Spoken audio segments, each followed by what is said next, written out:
회장님, 절대 합법하지 마세요. 제가 든 게 있어요. 해성그룹의 운명이 걸린 수천억짜리 인수합병에 맨드어 합의서에 서명하려던 그 순간 취약계층 출신 신임 여비서 김다은이 다급하게 속삭였습니다. 그 말을 들은 백만장자 박만석 회장은 온몸이 얼어붙은 듯 놀랐습니다. 처음 보는 젊은 비서의 눈빛이 너무나 간절해 보였어요. 그때 다은은 몰랐습니다.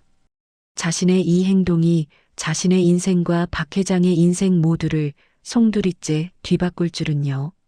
도대체 이 합병 계약서에 숨겨진 진실은 무엇이었을까요? 사연 시작 전 구독과 좋아요를 눌러주시고 어디서 듣고 계신지 댓글 남겨주시면 그곳으로 행운이 가득 깃들기를 바라겠습니다. 캄캄한 새벽 4시 50분. 대한민국 굴지의 해성그룹 본사 건물은 아직 잠들어 있었습니다. 그때 건물 뒤편 직원 출입구로 한 사람이 조용히 들어섰습니다. 오늘도 힘내자, 김다은. 27살 다은은 스스로를 다독이며 볼을 톡톡 두드렸습니다. 새벽부터 오후까지는 해성그룹 비서실 지원 업무를 하고 저녁에는 김밥집에서 밤 10시까지 마감 아르바이트를 하는 일상이 반복되고 있었어요. 잠깐 눈 붙이고 일어나니 또다시 새벽이 찾아왔습니다. 눈꺼풀이 천근만근이었지만 억지로라도 정신을 차려야 했죠. 다은은 1층 탕비실 자판기에서 믹스커피 한 잔을 뽑아 단숨에 들이켰습니다. 뜨거운 커피가 목구멍을 타고 내려가자 겨우 눈이 좀 떠지는 것 같았어요. 비서실 탈의실에서 낡은 코트를 벗고 정장 재킷을 걸쳤습니다. 손가락엔 반창고가 여러 개 붙어 있었어요. 김밥을 말다가 베인 상처들이었죠. 거울을 보니 피곤에 지친 얼굴이 그대로 비쳤습니다. 그래도 웃자. 오늘 할머니 병원비 내잖아. 다은은 억지로 입꼬리를 올리며 웃는 연습을 했습니다. 부모님을 일찍 여인 후 치매에 걸린 할머니를 혼자 모시고 있는 다은에게 이 두 개의 일은 생명줄이나 다름없었죠. 비서실 제출 서류와 회의 자료를 담은 자료 카트를 챙겨 로비로 나오던 중 경비 데스크에서 졸고 있는 김경비원이 보였습니다. 60대 후반으로 보이는 김경비원은 고개를 푹 숙인 채 의자에서 꾸벅 졸고 있었어요. 다은은 발소리를 죽여 지나가려다가 잠시 멈췄습니다. 주머니를 뒤적이던 다은은 따뜻한 두유 하나를 꺼냈습니다. 출근길 편의점에서 하나 사고 하나는 덤으로 받은 거였죠. 다은은 조용히 두유를 경비 데스크 위에 올려놓고 쪽지를 남겼습니다. 김 선생님, 추운 새벽에 고생 많으세요. 따뜻한 거 드시고 힘내세요. 최상층 회장실로 향하는 엘리베이터 안에서 다은은 오늘의 일정을 머릿속으로 정리했습니다. 회장실 보고는 항상 제일 먼저 해야 했죠. 임원들이 출근하기 전에 회장님 결제 서류와 일정 브리핑을 끝내야 했으니까요. 똑똑. 실례합니다. 비서실 보고 드립니다. 아무도 없을 거라 생각하며 습관적으로 인사를 하고 문을 연 다은은 깜짝 놀랐습니다. 넓고 호화로운 회장실 한쪽 소파에서 누군가 자고 있었거든요. 가까이 다가가 보니 박만석 회장이었습니다. 평소 직원들이 말릴 만큼 일을 놓지 않는 성격이었던 박 회장은 이른이 넘은 나이에도 불구하고 밤새 자료를 검토하다 소파에서 쪽잠을 청한 모양이었어요. 회장의 품에는 서류 더미가 안겨 있었고 책상 위에는 먹다 만 샌드위치 조각과 차가워진 커피, 그리고 약봉지가 수북이 쌓여 있었습니다. 다은의 시선이 바닥으로 향했습니다. 회장이 자다가 발로 찬 듯 회색 체크무늬 담요가 구겨진 채 떨어져 있었죠. 회장실인데도 히터가 꺼져 있어 방 안은 차가웠습니다. 다은은 자신도 모르게 팔을 문지르며 중얼거렸어요. 춥다 회장님 감기 걸리시겠네. 대한민국 최고 재벌의 방이라고는 믿기지 않을 정도로 쓸쓸한 분위기였습니다. 다은은 결제 서류를 올리려다 손을 멈췄어요. 소음 때문에 회장님이 깰까봐 걱정됐거든요. 대신 조용히 책상을 정리하며 떨어진 담요가 계속 신경 쓰였습니다. 잠시 망설이다가 담요를 집어들어 먼지를 탁탁 털었어요. 그리고는 정성스럽게 펴서 회장님의 어깨부터 발끝까지 꼼꼼하게 덮어드렸습니다. 탁자 위 차가운 커피잔도 치웠습니다. 대신 자신의 보온병 뚜껑에 김이 모락모락 나는 둥글레차를 따랐어요. 할머니가 좋아하셔서 늘 들고 다니는 차였죠. 다은은 메모지를 찾아 정성스럽게 글씨를 썼습니다. 삐뚤삐뚤한 글씨였지만 진심이 담겨 있었어요. 회장님, 새벽 공기가 춥습니다. 식은 커피 드시면 배탈 나요. 따뜻한 차 드시고 힘내세요. 비서실 신입 올림. 조용히 문을 닫고 나가는 다은의 뒤로 소파에 누워있던 만석의 눈꺼풀이 미세하게 떨렸습니다. 사실 그는 자고 있던 게 아니었어요. 너무 피곤해서 잠시 눈을 감고 있었을 뿐이었죠. 만석은 천천히 일어나 앉았습니다. 몸을 감싸고 있는 포근한 담요의 온기가 낯설었어요. 언제 마지막으로 누군가 이렇게 자신을 배려해 줬던가요? 아내와 사별한 후 자식들조차 돈만 바라보는 요즘. 얼굴도 모르는 신입 비서가 남긴 작은 배려가 그의 마음을 울렸습니다. 새로 들어온 비서인가? 만석은 떨리는 손으로 둥글레 차를 들어 한 모금 마셨습니다. 따뜻한 차가 목구멍을 타고 내려가자 차갑게 얼어붙었던 마음이 조금씩 녹아내리는 것 같았어요. 한편 복도로 나온 다은은 다음 보고 구역으로 발걸음을 옮겼습니다. 오늘도 해야 할 일이 산더미였죠. 하지만 다은의 얼굴엔 작은 미소가 떠올라 있었습니다. 누군가를 도울 수 있었다는 사실만으로도 마음이 따뜻해졌거든요. 다은은 자료 카트를 밀며 다음 사무실로 향했습니다. 아직 어두운 복도엔 다은의 구두 소리만 조용히 울려 퍼졌죠. 그렇게 평범한 하루가 시작되는 줄만 알았습니다. 하지만 이 작은 배려가 앞으로 다은의 인생을 완전히 바꿔놓을 거라는 건 아무도 예상하지 못했어요. 다은은 자료 카트를 밀고 전무실로 향했습니다. 실례합니다. 비서실 보고 드립니다. 전무실은 회장실과는 사뭇 다른 분위기였어요. 박철루 전무는 박만석 회장의 하나뿐인 조카였죠. 책상 위는 박 전무의 성격을 그대로 보여주듯 칼같이 정돈되어 있었습니다. 서류 한 장도 삐뚤어진 게 없었고 펜 하나도 제자리에 가지런히 놓여 있었죠. 다은은 먼지 하나 남기지 않으려고 꼼꼼하게 책상을 정리하기 시작했습니다. 그런데 차갑기만 한 전무실에서 유일하게 따뜻한 느낌을 주는 것이 하나 있었어요. 바로 책상 한쪽에 놓인 액자 속 사진이었죠. 우와, 정말 예쁘다. 사진 속에는 20살쯤 되어 보이는 젊은 여성이 환하게 웃고 있었습니다. 전무의 딸이 분명했죠. 유학을 간다고 들었는데 아버지를 많이 닮은 예쁜 얼굴이었습니다. 유학 간 따님 보고 싶으시겠다. 다은은 액자를 조심스럽게 들어 올려 깨끗이 닦았습니다. 유리에 묻은 지문 하나까지 말끔히 지우고 제자리에 놓았어요. 누군가의 소중한 사람을 대하는 마음으로 정성을 다했죠. 그러다 다은의 눈길이 전무실 한쪽 벽에 있는 커다란 연간 달력에 닿았습니다. 그 달력에는 이상한 점이 하나 있었죠. 1년 365일 중 딱 2날짜만 빨간색 펜으로 동그라미가 쳐져 있었습니다. 하나는 10월 23일. 조그맣게 생일이라고 적힌 글씨.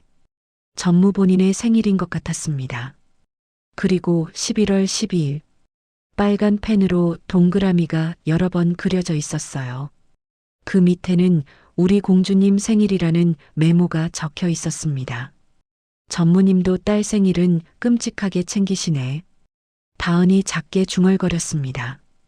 평소 직원들을 대하는 태도가 차갑기로 소문난 박 전무였지만 딸에 대한 사랑만큼은 각별한 모양이었죠. 청소가 아니라 보고 정리를 마치고 복도로 나온 다은은 다음 구역으로 이동하려다가 멈췄습니다. 비상구 문틈으로 누군가의 그림자가 어른거리는 게 보였거든요. 새벽 시간에 비상구 계단에 있는 사람이라니 이상했습니다. 다은은 본능적으로 몸을 숨겼어요. 무거운 방화문 뒤에 바짝 붙어 숨을 죽였죠. 문틈 사이로 낮은 목소리가 새어나왔습니다. 박 전무였어요.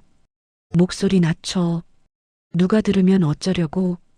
박 전무의 목소리는 평소보다 더 낮고 거칠었습니다. 마치 으르렁거리는 짐승 같았죠. 다은은 심장이 쿵쾅거리는 걸 느꼈어요. 뭔가 심상치 않은 대화가 오가고 있다는 걸 직감했거든요. 그래. 오늘 합병만 성사되면 끝이야. 노인네 눈이랑 귀는 내가 다 막았어. 다은은 깜짝 놀라 입을 틀어막았습니다. 노인네라는 건 박만석 회장을 말하는 게 분명했어요. 도대체 무슨 합병을 말하는 걸까요? 글로벌 인베스트먼트랑 M&A 말이야. 자료는 다 준비됐고 오늘 회장 서명만 받으면 돼. 그 노인네가 뭘 알겠어? 치매 온 것처럼 연기만 잘하면 되니까. 다은의 눈이 휘둥그레졌습니다. 회사 인수합병이라니요? 그것도 회장님 몰래? 이건 명백한 배신이었어요. 합병 성사금 들어오면 바로 송금해. 우리 딸 학비 끊기면 당신들 다 죽을 줄 알아. 박 전무의 목소리에는 도끼가 가득했습니다. 딸을 위해서라면 뭐든 할 수 있다는 듯한 어조였죠. 이게 마지막 통화야. 오늘 이후로는 연락하지 마. 일 끝나면 난 바로 해외로 뜰 거니까. 통화를 끝낸 박 전무는 거칠게 숨을 몰아쉬었습니다. 그리고는 갑자기 휴대폰을 들어 올렸어요. 퍽! 박 전무는 휴대폰을 계단 모서리에 힘껏 내리찍었습니다. 액정이 산산조각 나고 휴대폰이 완전히 꺼질 때까지 계속 내리찍었죠. 흔적은 남기면 안 되니까. 박 전무는 부서진 휴대폰을 들고 복도로 나왔습니다. 그리고는 복도 쓰레기통 뚜껑을 열고 깊숙한 곳에 휴대폰을 쑤셔 박았어요. 커피컵들과 휴지더미 사이에 묻어버린 거죠. 옷깃을 여미며 빠르게 사라지는 박 전무의 뒷모습을 보며 다은은 다리가 풀려 그대로 주저앉을 뻔했습니다. 겨우 벽을 잡고 버텼죠. 방금 내가 뭘 들은 거지 회사를 합병으로 넘긴다고 회장님을 속여서 심장이 미친 듯이 뛰었습니다. 이건 엄청난 비밀이었어요. 하지만 다은은 어떻게 해야 할지 몰랐습니다. 누구에게 말해야 할까요? 아무도 믿어주지 않을 것 같았어요. 신입 비서의 말을 누가 들어주겠어요? 한참을 망설이던 다은은 쓰레기통으로 다가갔습니다. 뚜껑을 열고 안을 들여다보니 커피컵들 사이에 부서진 휴대폰이 박혀 있었어요. 이런 걸 같이 버리면 위험한데 배터리라도 터지면 어쩌려고. 다은은 조심스럽게 휴대폰을 꺼냈습니다. 액정은 거미줄처럼 갈라져 있었고 모서리는 찌그러져 있었죠. 완전히 망가진 것처럼 보였습니다. 탕비실로 들어간 다은은 휴대폰을 자세히 살펴봤습니다. 전원 버튼을 눌러봤지만 아무 반응이 없었어요. 완전히 고장났나? 그런데 문득 한 가지 생각이 떠올랐습니다. 겉은 망가졌어도 안은 멀쩡할 수도 있잖아. 다은은 탕비실 서랍을 뒤져 충전기를 찾았습니다. 충전기를 꽂고 잠시 기다리자 놀라운 일이 일어났습니다. 짧은 진동과 함께 희미한 불빛이 새어나왔어요. 거미줄처럼 갈라진 액정 사이로 화면이 켜진 거였죠. 살아있네. 다은은 놀라면서도 안도했습니다. 하지만 곧 다른 문제가 나타났어요. 화면에는 비밀번호 입력창이 떠 있었거든요. 비밀번호라 이걸 어떻게 알아? 다은은 막막했습니다. 하지만 이 안에는 분명 박 전무의 범죄 증거가 들어있을 거예요. 회사를 구할 수 있는 유일한 증거였죠. 그때 다은의 머릿속에 박 전무의 말이 떠올랐습니다. 오늘 이후로 해외로 뜬다. 이 모든 게 오늘 일어날 일이었어요. 어떻게든 회장님께 알려드려야 해. 하지만 이 휴대폰을 들고 다니다가 걸리면 어떻게 될까요? 특히 진동이라도 울리면 큰일이었습니다. 다은은 주변을 둘러봤습니다. 그리고는 탕비실 구석에 쌓인 커피 찌꺼기 묻은 행주들이 눈에 들어왔어요. 행사 준비 때 쓰고 버리는 것들이었죠. 맞아, 이거야. 다은은 가장 더럽고 냄새나는 행주를 집어들었습니다.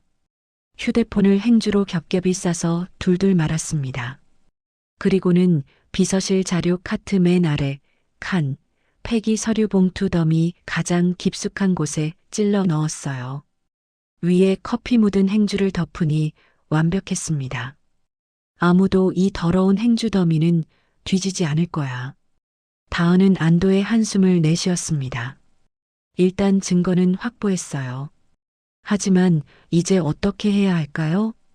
시계를 보니 벌써 7시 10분. 곧 직원들이 출근하기 시작할 시간이었죠. 다은은 아무 일도 없었다는 듯 비서실 업무를 계속해야 했어요. 하지만 머릿속은 온통 복잡했습니다. 오늘 무슨 일이 일어날지, 그리고 자신이 어떤 선택을 해야 할지. 한 가지 확실한 건 이대로 가만히 있을 수는 없다는 거였어요. 회장님, 제가 어떻게든 도와드릴게요. 다은은 작게 다짐하며 자료 카트를 밀고 복도로 나갔습니다. 평범한 신임 여비서의 하루는 이렇게 운명의 소용돌이 속으로 빠져들고 있었죠. 그 이후로도 다은은 아무렇지 않은 척 평소처럼 비서실 업무를 계속했습니다. 회의실 한 곳을 정리하고 임원용 문서함을 채우고 복도에 놓인 보고서 박스를 옮기고 몸은 움직였지만 머릿속은 한순간도 조용하지 않았습니다. 에멘드어 체결식은 아마 10시쯤 시작일 텐데 복도에서 몰래 들은 대로 오늘은 해성그룹의 운명을 결정지을 중요한 인수합병 에멘드어 체결식이 열리는 날이었죠. 자료 카트 맨 아래 더러운 행주 더미 속에 숨겨둔 깨진 휴대폰이 이상하게도 더 무겁게 느껴졌어요. 회장님을 직접 만나 진실을 전할 기회를 찾아야 했지만 신임 여비서가 회장님을 따로 만날 길은 사실상 없었습니다. 특히 오늘 같은 날은 더더욱요. 복도 끝에서 행사팀 직원들이 분주하게 움직이는 모습이 보였습니다. 커다란 카트에 와인잔과 물병을 실어 나르고 있었고 대강당 쪽에서는 마이크 테스트 소리가 흘러나왔습니다. 다은은 숨을 삼켰습니다. 오전 9시 50분. 다은은 일부러 대강당 근처 비서실 지원 구역을 맡았습니다. 언제 올지 모를 기회라도 붙잡아야 했으니까요. 문틈 사이로 기자들이 자리 잡는 모습, 빛나는 조명 장비들, 행사 담당자들이 뛰어다니는 모습이 보였죠. 드디어 시작이구나.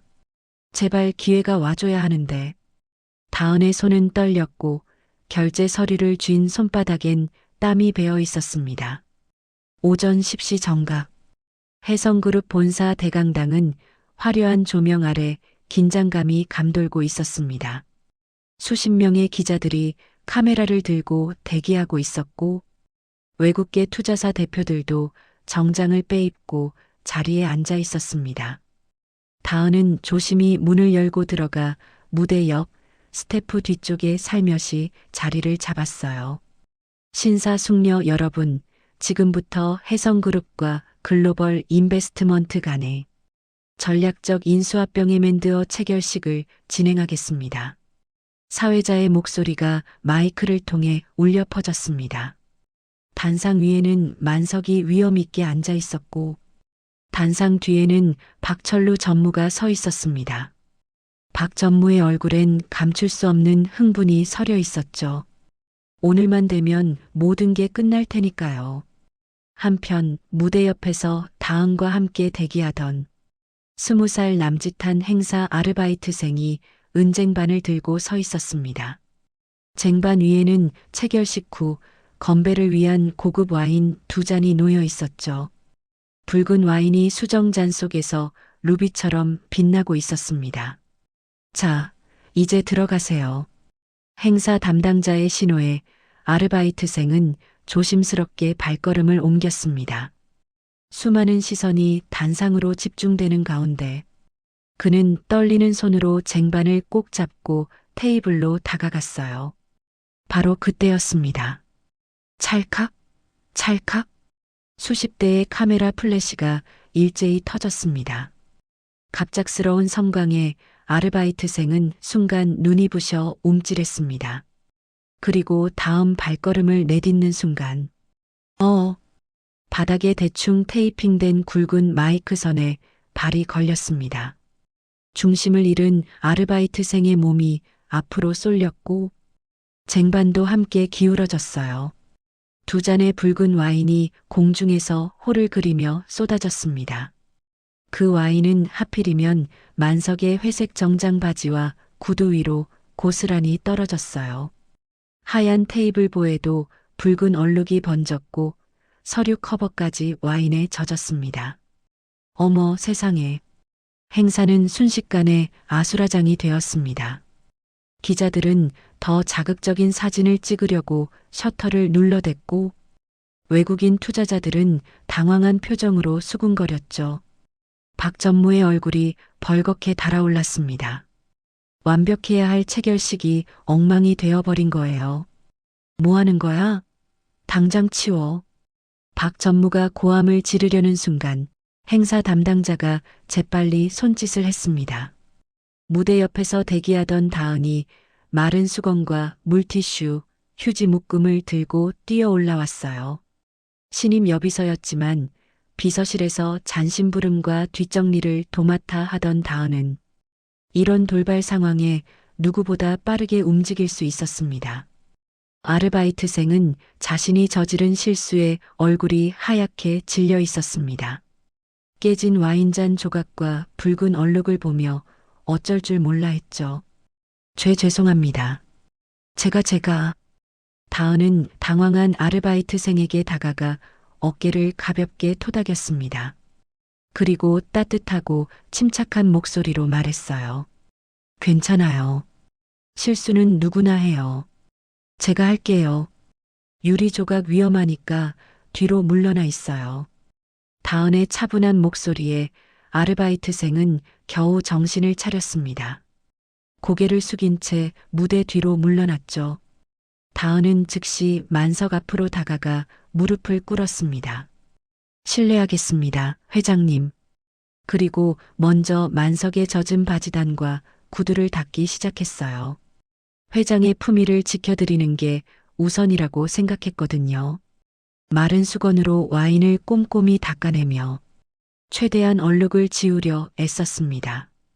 만석은 처음엔 당황스러웠지만 자신의 발치에서 정성스럽게 일하는 다은을 보며 묘한 기분이 들었어요. 어디선가 본 듯한 느낌. 그러다 문득 깨달았습니다. 오늘 새벽 자신에게 담요를 덮어주고 따뜻한 차를 남겨둔 신입 비서가 바로 이 아이였구나. 단상 뒤편에 있던 박 전무는 초조하게 발을 동동 굴렀습니다. 기자들이 보고 있어서 다가가 소리칠 수도 없었죠. 시계를 보니 벌써 10분이나 지체되고 있었습니다. 아오, 저 여자는 또 뭐야? 시간 없는데. 빨리 치우고 꺼질 것이지. 박 전무는 이를 악물며 중얼거렸습니다. 오늘 회장 서명을 받지 못하면 모든 계획이 물거품이 될 수도 있었거든요. 다은은 만석의 구두에 묻은 와인을 거의 다 닦아냈습니다. 그리고 잠시 고개를 들어 만석과 눈을 마주쳤어요. 주변의 웅성거림 속에서 오직 2사람만 들을 수 있는 작은 목소리로 다은이 속삭였습니다. 회장님, 절대 합병 서명하지 마세요. 만석의 눈썹이 미세하게 움직였습니다. 평범한 신임 여비서가 갑자기 이런 말을 하다니요. 다은은 재빨리 덧붙였어요. 전무님이 비상구에서 통화하는 걸 들었어요. 이게 마지막이라고. 서명하면 도망가실 거예요. 순간 만석은 등골이 서늘해지는 걸 느꼈습니다. 박 전무가 최근 들어 이상하게 서명을 재촉하던 것, 자신을 치매 환자 취급하며 서류 내용을 제대로 설명하지 않던 것도 모두 한꺼번에 떠올랐어요. 다은은 아무 일도 없다는 듯 다시 고개를 숙이고 바닥에 와인 자국을 닦았습니다. 그리고는 평소보다 큰 목소리로 말했어요. 죄송합니다, 회장님. 금방 깨끗이 치우겠습니다. 다은은 더러워진 수건과 빈 쟁반을 들고 재빨리 무대를 내려갔습니다. 마치 아무 일도 없었다는 듯이요. 박 전무는 다은이 만석에게 뭔가 속삭이는 걸 봤지만 거리가 멀어 무슨 말을 했는지는 전혀 듣지 못했습니다. 다만 만석이 멍하니 다은의 뒷모습을 바라보는 게 이상할 뿐이었죠. 뭘 그렇게 보고 계십니까? 박 전무는 가식적인 미소를 지으며 만석에게 다가갔습니다.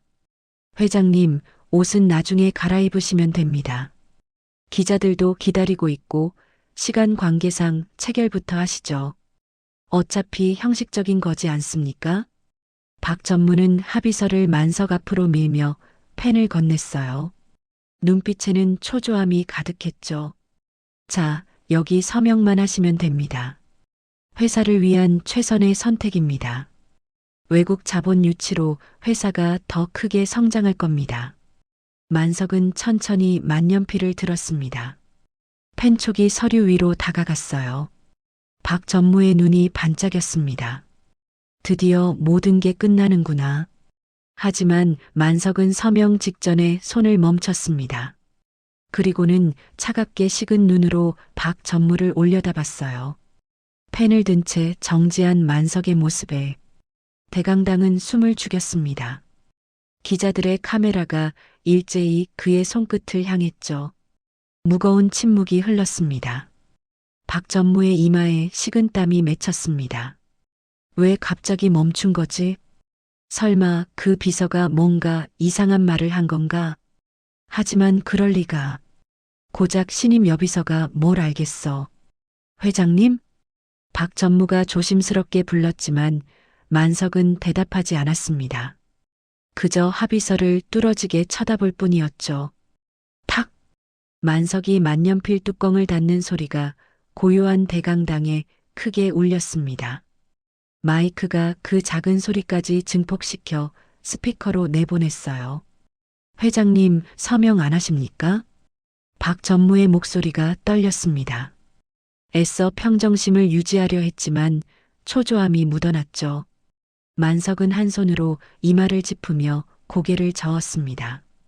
갑자기 현기증이 나는군. 글씨가 잘 안 보여. 네. 아니, 지금 기자들도 있고 상대방 대표도 와 있는데 그게 무슨... 박 전무가 다급하게 말했지만 만석은 단호하게 손을 들어 말을 끊었습니다. 내 몸이 안 좋다는데 뭐가 그렇게 급한가? 만석의 목소리에는 분노가 서려 있었습니다. 평소 온화했던 그가 이렇게 화를 내는 건 극히 드문 일이었죠. 만석은 지팡이를 짚고 비틀거리며 일어났습니다. 연기인지 진짜인지 알 수 없는 모습이었어요. 하지만 분명한 건 오늘 서명할 의사가 전혀 없다는 것이었습니다. 대강당이 술렁이기 시작했습니다. 무슨 일이지? 체결 안 하시나 봐. 회장님, 건강이 안 좋으신가? 기자들은 예상치 못한 상황에 흥분하며 셔터를 눌러댔습니다.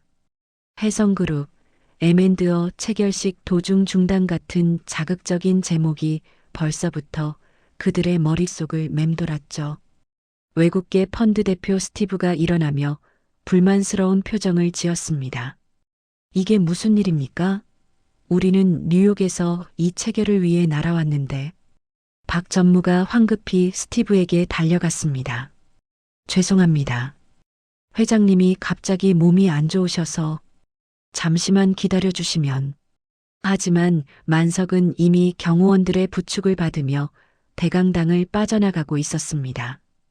그의 뒷모습은 확고했어요. 오늘은 절대 합병하지 않겠다는 의지가 보였죠. 무대 한쪽에서 이 광경을 지켜보던 다은은 안도의 한숨을 내쉬었습니다. 일단 서명은 막았어요. 하지만 이게 끝이 아니라는 걸 알고 있었습니다. 박 전무가 가만히 있을 리 없으니까요. 다은은 자료 카트를 밀고 천천히 대강당을 빠져나갔습니다. 카트 밑바닥 깊숙한 곳에 숨겨둔 휴대폰의 무게가 천근처럼 느껴졌어요. 하지만 후회는 없었습니다. 다은은 옳은 일을 했다고 믿었으니까요. 이제 남은 건 이 위험한 증거를 어떻게 지켜낼 것인가 하는 문제였죠. 한편 박 전무는 당황해서 어쩔 줄 몰랐습니다. 완벽하게 준비한 계획이 와인 한 잔 때문에 엉망이 되다니. 아니 정말 와인 때문일까요? VIP 대기실로 향하는 복도에서 박 전무는 스티브와 다른 투자자들에게 연신 고개를 숙였습니다. 정말 죄송합니다. 회장님이 연세가 있으셔서 요즘 기억력도 좀 오락가락하시고 치매 기운이 있으셔서.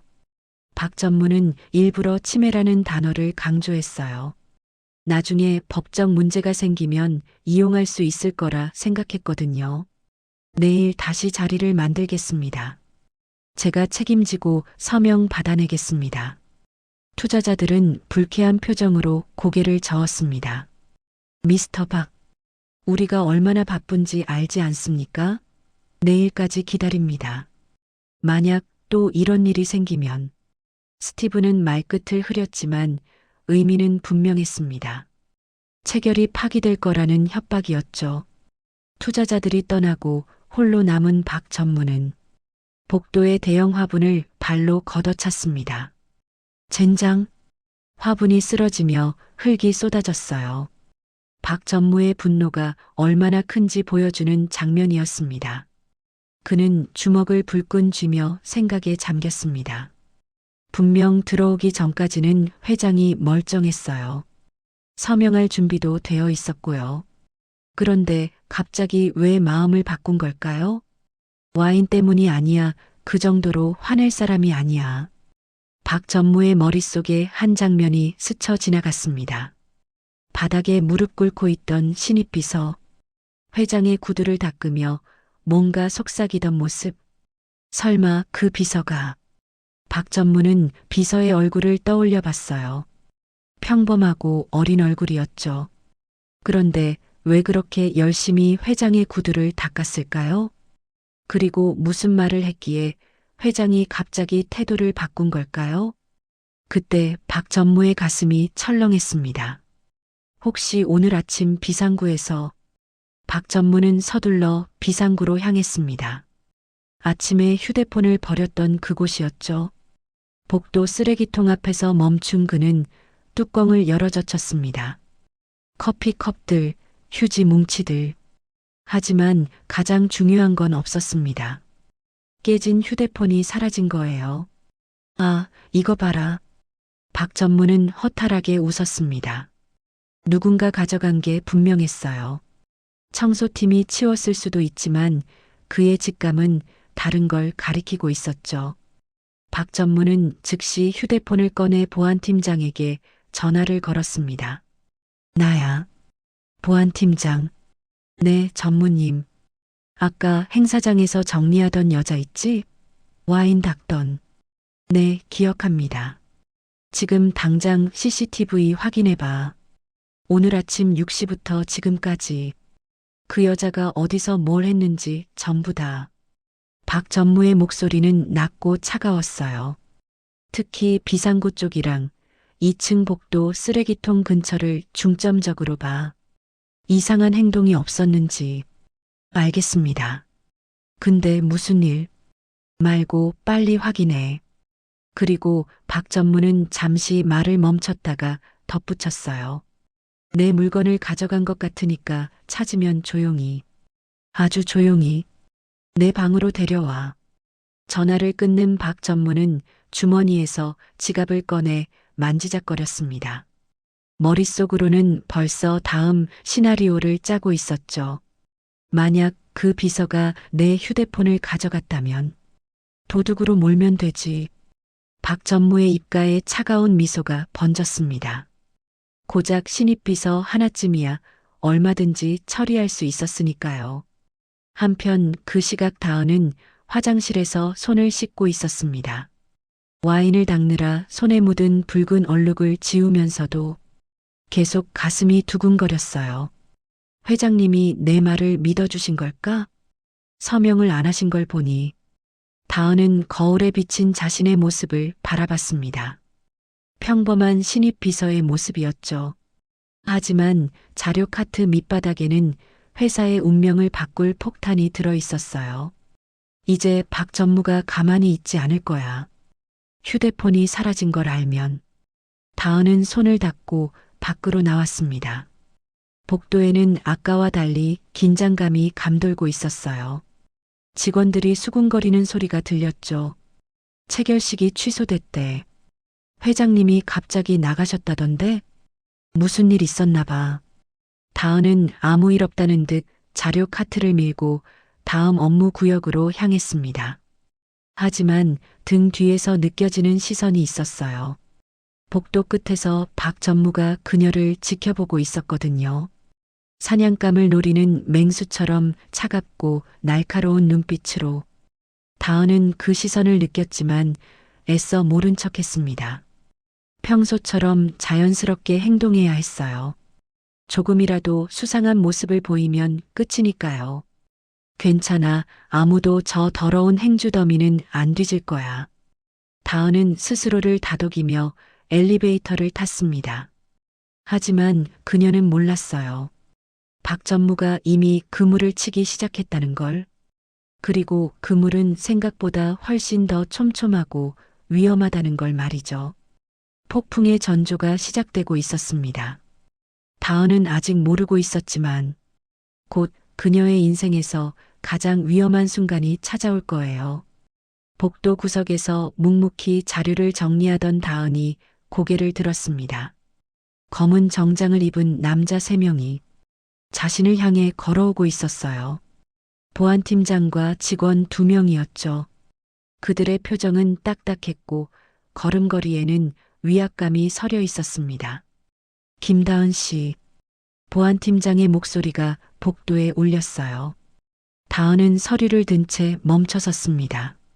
무슨 일이신가요? 전무님이 잠깐 보자고 하십니다. 따라오시죠. 그 순간 다은의 심장이 쿵하고 바닥까지 떨어지는 것 같았어요. 설마 휴대폰 때문에? 쓰레기통에서 꺼낸 걸 알았나? 다은은 떨리는 마음을 애써 감추며 물었습니다. 지금 당장 가야 하나요? 여기 업무를 마저. 지금 당장입니다. 보안팀장의 단호한 목소리에 다은은 더 이상 미룰 수 없다는 걸 알았어요. 그녀는 휴대폰이 숨겨진 자료 카트를 복도 벽 쪽에 붙여 세웠습니다. 내 카트만 여기 두고 가도 될까요? 빨리 가시죠. 다은은 가장 중요한 증거를 뒤로하고 맨몸으로 보안팀장을 따라 나섰습니다. 복도를 걸어가는 내내 등 뒤에서 느껴지는 2 직원의 시선이 따가웠어요. 마치 죄인을 호송하는 것 같은 분위기였죠. 엘리베이터를 타고 올라가는 동안 다은은 머릿속으로 빠르게 생각했습니다. 침착해야 해. 아무것도 모르는 척해야 해. 절대 당황한 모습을 보이면 안 돼. 한편 그 시각 박 전무는 자신의 집무실에서 초조하게 서성이고 있었습니다. 젠장 CCTV에는 복도 지나는 것만 찍혔어. 쓰레기통 쪽은 하필 사각지대라 줍는 장면이 없잖아. 박 전무는 이를 악물었어요. 하지만 시간대를 따져보면 그 여자가 가져간 게 확실했습니다. 그래, 어디 한번 끝까지 가보자. 똑똑. 전무님, 김다은 씨를 데려왔습니다. 들어와. 문이 열리고 다은이 들어섰습니다. 그녀의 눈이 순간 커졌어요. 테이블 위에 자신의 낡은 에코백이 덩그러니 놓여 있었거든요. 분명 비서실 개인 사물함에 넣어뒀던 가방이었습니다. 이게 왜 여기 있습니까? 제 허락도 없이 사물함을 여신 거예요? 다은의 목소리에는 분노가 섞여 있었습니다. 하지만 박 전무는 코웃음을 쳤어요. 도둑 잡는데 허락이 무슨 필요야? 도둑이라뇨? 아까 내 방에서 뭔가 사라졌어. 내 지갑이 없어졌거든. 다은은 어이가 없었습니다. 분명 휴대폰을 찾고 있으면서 지갑 타령을 하다니요.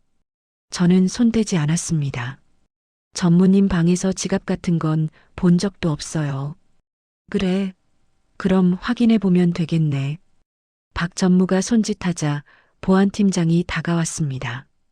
보안팀장, 털어봐.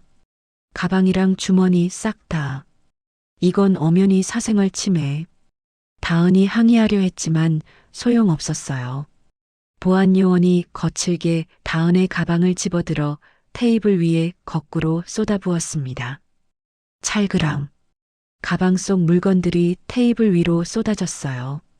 할머니 약봉지, 낡은 동전 지갑, 버스카드, 핸드크림, 반창고, 메모장. 보안 요원은 다은의 재킷 주머니까지 뒤집어 탈탈 털었습니다. 하지만 나온 건 휴지 몇 장과 볼펜 한 자루뿐이었죠. 박 전무의 시선은 테이블 위를 훑고 있었습니다. 하지만 그가 찾는 건 지갑이 아니었어요. 깨진 휴대폰을 찾느라 혈안이 되어 있었죠. 이게 다야? 더 없어? 박 전무의 목소리에는 초조함이 묻어났습니다. 안주머니까지 뒤져봐. 꼼꼼히. 보안 요원들이 다은의 옷주머니를 모두 뒤졌지만 아무것도 나오지 않았어요. 보안팀장이 난처한 표정으로 고개를 저었습니다. 전무님, 아무것도 나오지 않습니다. 박 전무의 얼굴이 불그락푸르락했어요. 심증은 확실한데 물증이 없었거든요. 분명 쓰레기통에서 휴대폰만 사라졌는데 어디다 숨겼지? 아니면 진짜 다른 놈인가? 박 전무는 주먹을 불끈 쥐었다가 폈습니다. 그리고는 갑자기 책상을 쾅 내리쳤어요. 어디다 숨겼어? 다은은 놀라서 움찔했지만 곧 정신을 차리고 말했습니다. 숨긴 게 없습니다. 저는 정말 아무것도 가져가지 않았어요. 박 전무는 차가운 눈으로 다은을 노려봤습니다. 그리고는 심호흡을 하며 말했어요.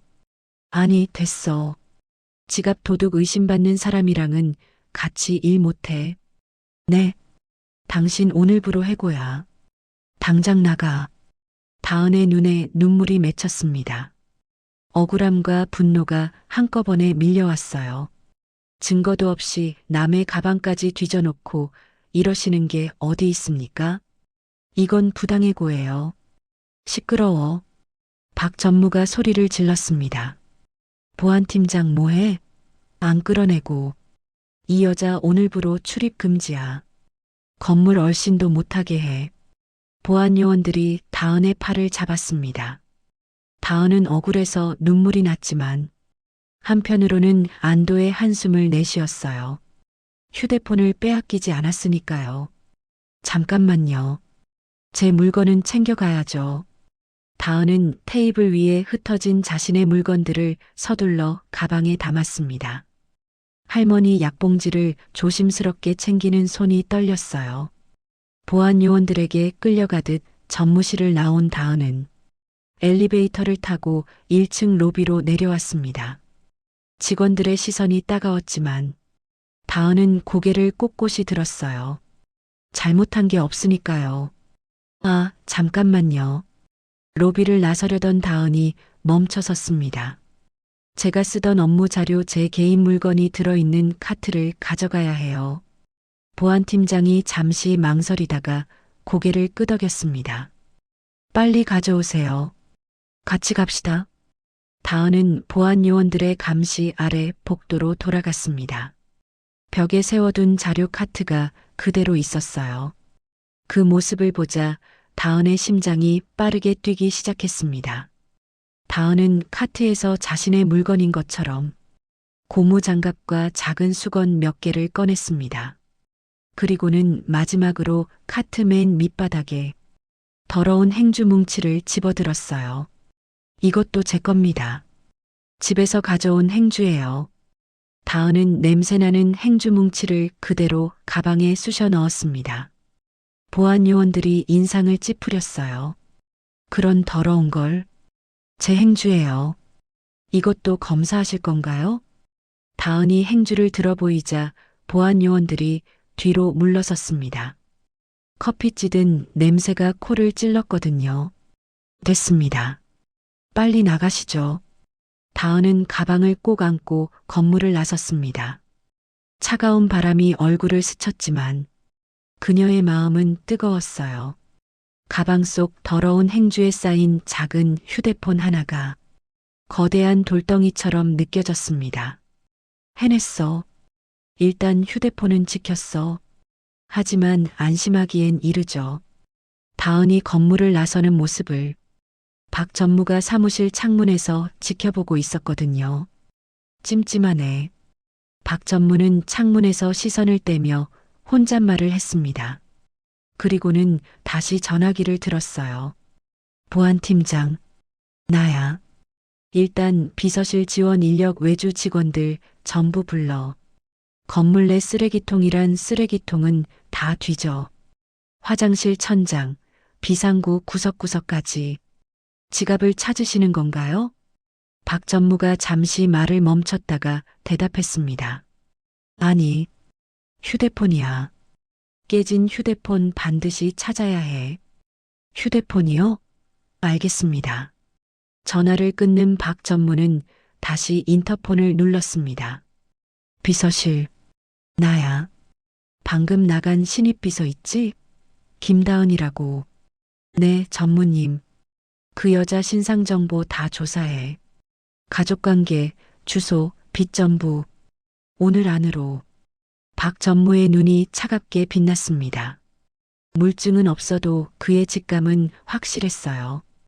그 신입 비서가 뭔가 알고 있다는 것을. 도망칠 곳은 없어. 반드시 찾아낼 거야. 다은은 본사 건물을 빠져나오자마자 숨이 턱 막혔습니다. 차가운 겨울바람이 얼굴을 때렸지만 그보다 더 차가운 건 가슴속 공포였어요. 해고, 출입 금지, 그리고 가방 속 더러운 행주 더미 안에 숨겨진 깨진 휴대폰. 다은은 인파 속으로 섞여 들어가며 머릿속으로 계산했습니다. 지금 당장 회장님을 만나야 한다. 아니면 이 증거는 의미가 없다. 하지만 회장님은 VIP 라인. 그녀는 이제 회사 사람도 아니었죠. 다은은 잠시 근처 공원 벤치에 앉아 숨을 골랐습니다. 손이 떨려 가방을 내려놓는 것조차 힘들었어요.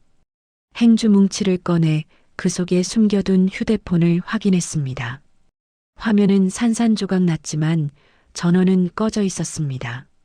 제발 내부 데이터만 남아있으면. 다은은 입술을 깨물었습니다. 그때였습니다. 띠링. 휴대폰이 아니라 다은의 개인 폰에 알 수 없는 번호로 전화가 왔습니다. 다은은 직감적으로 느꼈어요. 박 전무다. 그녀는 한 번 숨을 들이마시고 전화를 받았습니다. 여보세요. 상대방은 잠깐 침묵하다가 낮게 웃었습니다. 김다은 씨. 다은의 등줄기에 소름이 쫙 돋았습니다. 전무님이시죠? 똑똑하네. 그럼 말이 빨라지지.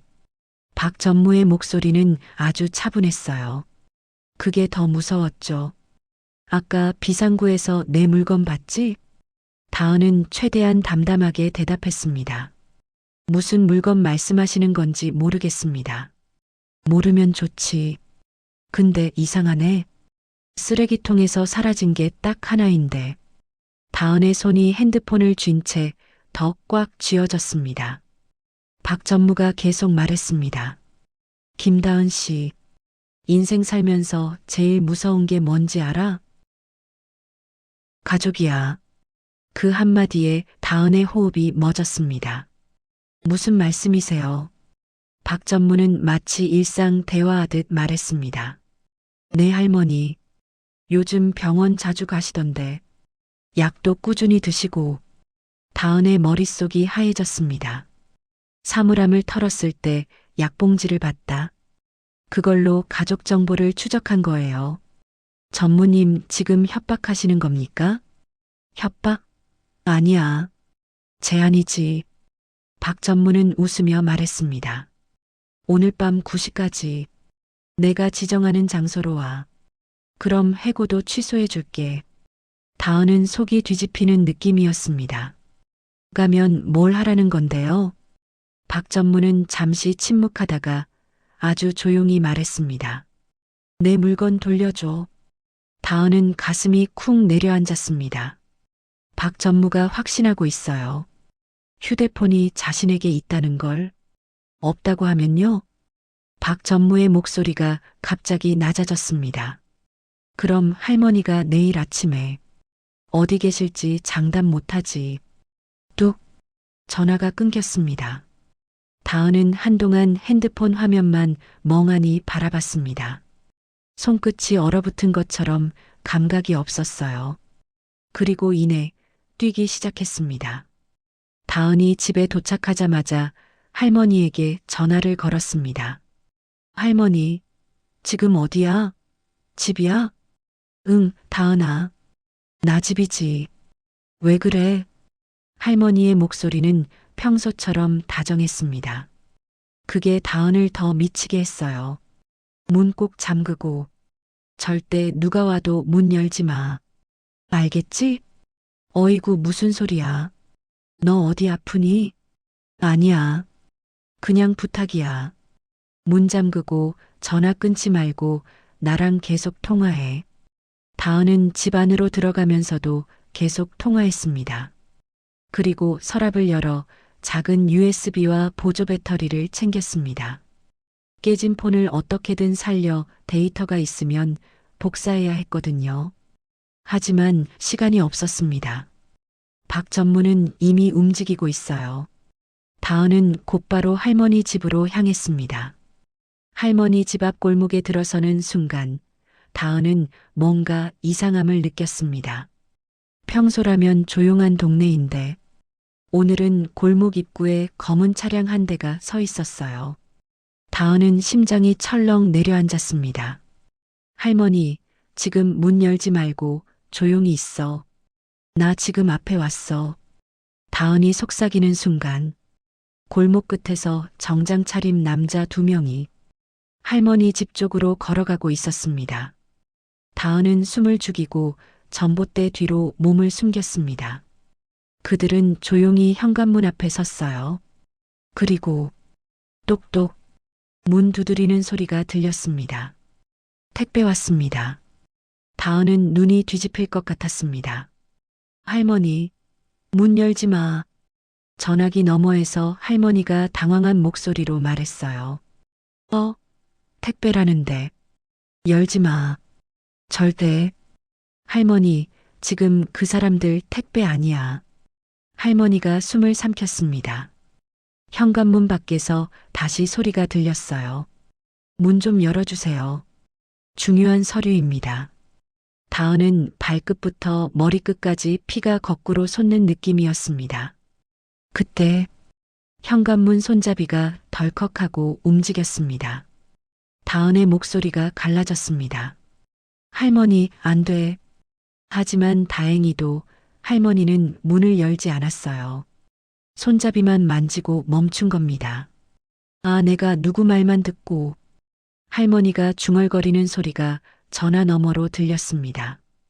그 순간 밖에 있던 남자 중 하나가 낮은 목소리로 다른 사람에게 말했습니다. 안 열어. 안에서 통화 중인 것 같아. 다은은 숨을 멈추고 들었습니다.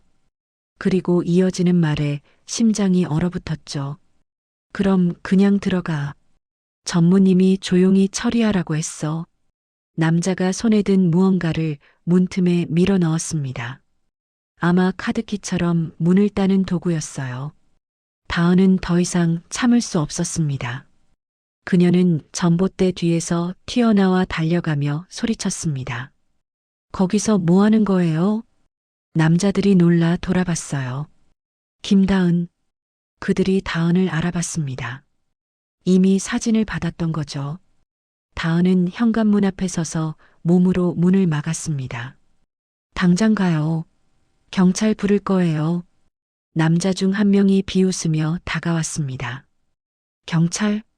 부르기 전에 너부터 조용히 해야지. 그가 다은의 팔을 잡아 당겼습니다. 다은은 반사적으로 팔을 뿌리쳤고 그 순간 가방이 열리며 행주더미가 바닥으로 떨어졌어요. 툭! 깨진 휴대폰이 굴러나왔습니다. 남자들의 눈이 번쩍 뜨였습니다. 그거였네. 다은의 얼굴이 하얗게 질렸습니다. 끝났다. 그 순간 골목 입구에서 또 다른 차 한 대가 급하게 들어왔습니다. 검은 세단, 그리고 주변 공기가 달라지는 느낌. 차 문이 열리자 한 남자가 내렸어요. 지팡이를 짚고 있었지만 눈빛은 날카롭고 살아 있었습니다. 만석 회장, 그리고 그의 뒤에는 경호원 둘이 따라붙어 있었죠. 거기서 손대. 만석의 목소리는 낮았지만 압도적이었습니다. 남자들이 움찔했습니다. 회장님? 다은도 놀라서 눈을 크게 떴습니다. 회장님이 여길 어떻게? 만석은 다은을 보며 짧게 말했어요. 내가 아까 내게 한 말. 그게 계속 마음에 걸려서. 만석은 경호원에게 고개를 끄덕였습니다. 경호원들이 순식간에 남자 둘을 제압했습니다. 팔을 꺾고 바닥에 눌러버리자 남자들은 제대로 도 못했어요. 누구 명령이냐? 만석이 묻자 남자들은 눈을 피했습니다. 말해. 만석의 목소리가 더 차가워졌습니다. 남자 중 하나가 결국 입을 열었습니다. 박 전무님입니다. 다은은 몸에서 힘이 풀릴 뻔했습니다. 만석은 조용히 숨을 내쉬더니 다은을 바라봤습니다. 내가 가져간 건 그 휴대폰이냐? 다은은 떨리는 손으로 깨진 휴대폰을 집어들었습니다. 내 비상구 쓰레기통에서 전무님 통화 끝나고 버린 걸 봤어요. 만석의 얼굴이 굳었습니다. 이 안에 뭐가 있지? 다은은 울먹이며 고개를 끄덕였습니다. 저는 모르지만 전무님이 마지막이라고 했어요. 그리고 회장님 서명하면 도망간다고. 만석은 잠시 눈을 감았다 떴습니다. 좋아. 그리고 다은에게 단호하게 말했어요. 너 지금부터 내 옆에 있어. 절대 혼자 움직이지 마. 다은은 목이 메어서 겨우 대답했습니다. 네. 만석은 경호원에게 명령했습니다. 이 사람들 데리고 가. 그리고 박 전무 지금 당장 불러. 경호원이 고개를 끄덕이며 남자들을 끌고 갔습니다. 만석은 다은에게 코트를 벗어 덮어주며 말했어요. 아까 내가 너한테 담요 덮어준 사람이 너였지. 다은은 눈물이 주르륵 흘렀습니다.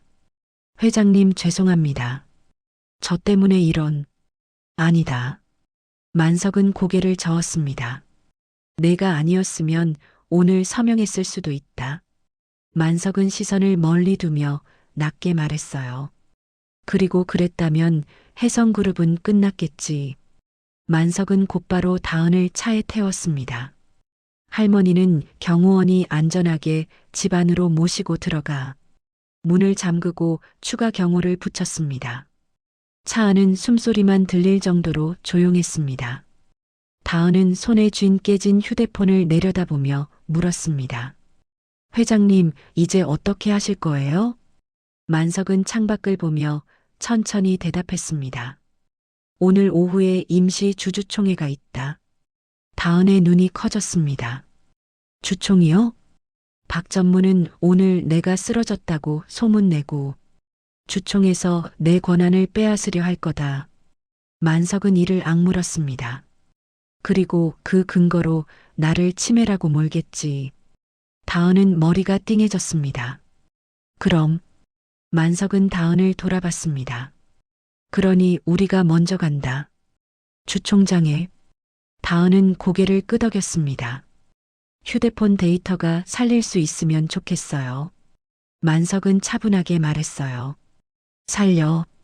반드시. 그리고 덧붙였습니다. 박 전무가 오늘 여기까지 왔다는 건 이미 선을 넘었다는 뜻이니까. 차는 혜성그룹이 소유한 별관 쪽으로 방향을 틀었습니다. 그곳엔 그룹 법무팀과 IT 포렌식 담당자가 있었습니다. 만석은 마지막으로 다은에게 말했어요. 김다은. 네. 겁나면 말해라. 하지만 도망치진 마라. 다은은 눈물을 닦으며 고개를 끄덕였습니다. 도망 안 칠게요. 회장님도 저도 이번엔 끝까지 가야 하니까요. 차가 별관 지하 주차장에 멈춰 섰을 때 다은은 아직도 손끝이 떨리고 있었습니다. 깨진 휴대폰은 손바닥 안에서 차갑게 식어 있었고 그 차가움이 마치 현실 감각을 붙잡아주는 밧줄 같았어요. 만석은 먼저 내렸습니다. 지팡이를 짚고도 걸음은 흔들리지 않았고 그 눈빛만큼은 아까 골목에서 보던 그대로 단단했습니다. 이쪽이네. 별관 2층 정보보안 디지털 포렌식이라고 적힌 문 앞에서 경호원이 카드키를 찍었습니다. 문이 열리자 하얀 형광등 아래 컴퓨터 장비들이 빼곡히 놓인 공간이 나왔어요. 담당자가 황급히 다가와 허리를 숙였습니다. 회장님, 연락 받았습니다. 만석은 숨도 안 고르고 말했습니다. 지금 당장 이 폰, 데이터 살릴 수 있나? 다은은 떨리는 손으로 깨진 폰을 내밀었습니다. 담당자는 장갑을 끼고 폰 상태를 빠르게 확인했어요. 물리적 손상은 큰데 메인보드는 살아있을 가능성이 있습니다. 다만 그가 화면을 돌려 보여줬습니다. 비밀번호 입력창, 그리고 아래에 또렷하게 떠있는 문구, 남은 시도 횟수 5회. 다은의 목이 타들어갔습니다. 그거 5번 틀리면 다 지워진다고. 만석이 한마디로 끊었습니다. 그럼 틀리지 않으면 되지. 그 말이 이상하게도 다은의 마음을 붙잡았습니다. 정답을 찾아내면 된다. 단순한데 지금 다은에게 가장 필요한 방식이었어요. 담당자는 고개를 끄덕였습니다. 회장님, 시도 횟수 제한이 걸려 있으면 포렌식으로 우회가 가능한지 봐야 합니다. 그런데 시간이? 만석이 물었습니다. 얼마나 필요하지? 최소 몇 시간 길면 하루.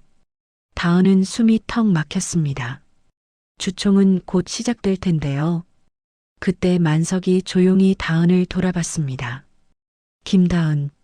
네. 자네 그 사람 방에 들어가 본 적 있나? 다은은 움찔했습니다. 방이라는 말에 머릿속에 전무실의 냉기가 다시 떠올랐거든요. 네, 있었습니다. 그 사람의 습관 같은 건? 다은은 잠깐 눈을 내리깔았습니다.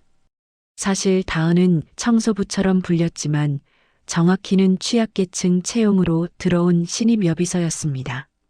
비서실 정식 업무는커녕 새벽부터 잡무와 정리, 회의실 준비, 서류 운반, 심지어 바닥 정리까지 도맡는 신세. 윗사람들은 그녀를 비서가 아니라 어디서 데려온 애처럼 썼고 사람들은 그녀를 비서로 기억하지 않았습니다. 그래서 다은은 그 전무실을 누구보다 자주 드나들 수 있었어요. 그리고 누구보다 디테일을 봐야 살아남는 자리였죠. 다은이 입술을 깨물었습니다. 전무님은 완벽주의였어요. 책상 위 서류가 일만 틀어져도 화냈고 모든 걸 정리된 상태로 두는 사람이었어요. 만석은 짧게 물었습니다. 그럼 비밀번호도 본인이 의미를 부여한 숫자일 확률이 크겠군. 다은은 고개를 끄덕였습니다. 그 순간 다은의 머릿속에 번쩍 떠오르는 장면이 있었습니다. 차갑고 정돈된 전무실 한쪽 벽, 커다란 연간 달력, 그리고 365일 중 딱 2날짜에만 붉은 펜으로 동그라미가 되어 있던 그 흔적. 10월 23일 생일. 그리고 더 강하게 여러 번 덧칠된 동그라미. 11월 12일 우리 공주님 생일. 다은은 숨을 삼켰습니다. 회장님 하나 떠올랐습니다. 만석의 눈빛이 번쩍였습니다. 말해. 전무님이 딸 생일을 정말 집착적으로 표시해뒀어요. 달력에 우리 공주님 생일이라고.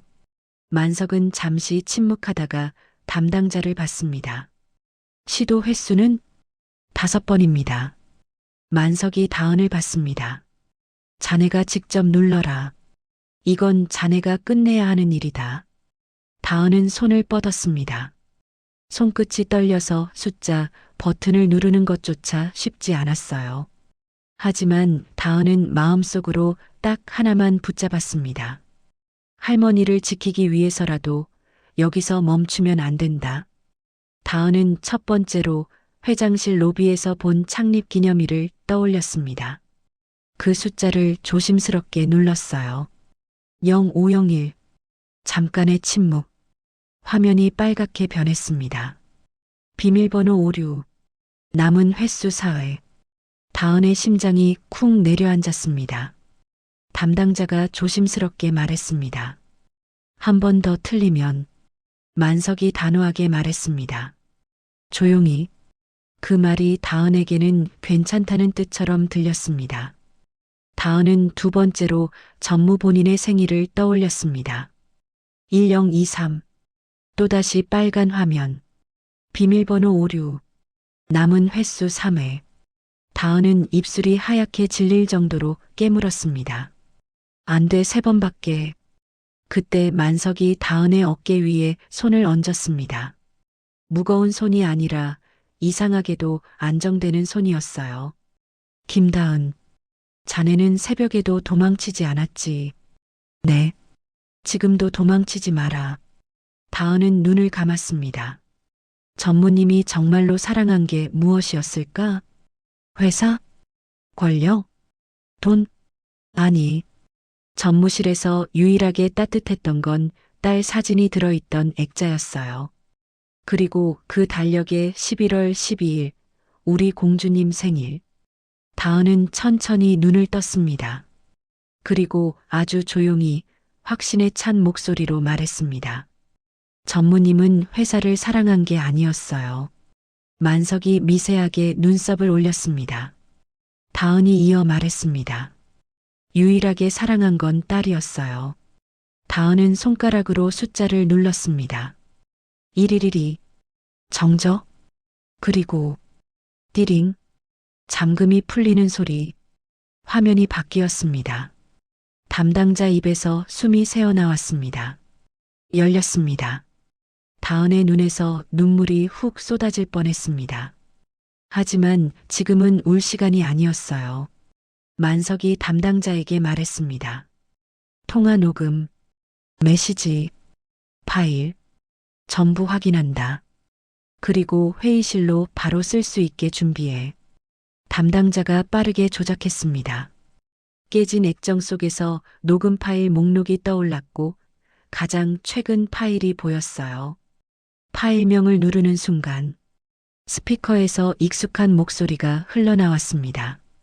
박 전무의 목소리. 오늘 합병만 성사되면 끝이야. 노인네 눈이랑 귀는 내가 다 막았어. 다은의 손끝이 얼어붙었습니다. 그리고 이어지는 문장이 공기 자체를 바꿔버렸어요. 회장 치매로 몰아서 경영권 뺏는 거야. 진단서는 가짜야. 법적으로 문제없게 다 준비해놨어. 담당자의 얼굴이 굳었습니다. 이건 끝났네요. 만석은 숨을 길게 내쉬었습니다. 그리고 다은을 보며 낮게 말했습니다. 좋아. 이제 회의실로 간다. 해성그룹 대회의실. 시간은 오전 11시 정각. 박 전무는 단상 위에서 손수건으로 눈가를 닦는 연기를 하고 있었습니다. 화면에는 치매 진단서가 크게 떠 있었고 주주들은 웅성거렸어요. 그래서 회장님 해임을 의결해야 합니다. 박 전무는 의사봉을 들었습니다. 그 순간 쾅! 문이 열렸습니다. 회의실의 모든 시선이 문 쪽으로 쏠렸고 그 사이로 만석이 지팡이를 짚고 들어왔습니다. 그리고 그의 옆엔 다은이 있었습니다. 아까까진 수수한 겨울 코트 차림이었지만 지금 다은은 급히 비서실에서 받아온 듯한 단정한 옷차림으로 짧은 단발을 귀 뒤로 넘기고 눈빛만큼은 흔들리지 않았어요. 회의실이 술렁였습니다. 회장님이 왜? 치매 환자라면서? 저 여자는 누구야? 박 전무의 얼굴에서 피가 싹 빠졌습니다. 회 회장님? 여긴 어떻게 해? 만석이 지팡이로 바닥을 쿵 하고 찍었습니다. 내가 내 회사 회의실 들어오는데 허락이 필요하나? 회의실이 조용해졌습니다. 박 전무는 급히 보안 요원을 부르려 했습니다. 경호팀, 저 사람. 만석의 목소리가 더 낮고 무겁게 떨어졌습니다. 누가 내 앞에서 손님을 건드리면 그 순간 그 사람부터 잘린다. 보안 요원들이 멈칫했습니다. 만석은 다은을 앞으로 세웠습니다. 주주 여러분, 이 사람은 내 옆에 설 자격이 있다. 다은은 마이크 앞에 섰습니다. 심장이 미친 듯이 뛰었지만 목소리는 또렷하게 나왔어요.